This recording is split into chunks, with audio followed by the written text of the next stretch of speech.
નમસ્કાર મિત્રો, મારી પીકે ગુજરાતી ચેનલમાં તમારું સ્વાગત છે। મિત્રો, અત્યારે હાલની સૌથી મોટી અને દુઃખદ ખબર સામે આવી રહી છે। જી આ મિત્રો, આપને જણાવી દઈએ કે નાગાલેન્ડના રાજ્યપાલ એલ ગણેશનું શુક્રવારના રોજ 80 વર્ષની વયે અવસાન થયું। 8 ઓગસ્ટના રોજ ચેન્નઈના તેમના નિવાસસ્થાને પડી જવાથી તેમને માથામાં ગંભીર ઈજા થઈ હતી।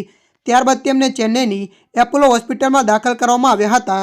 અગાઉ તેઓ મણિપુર અને પશ્ચિમ બંગાળના રાજ્ય પર રહી ચૂક્યા છે।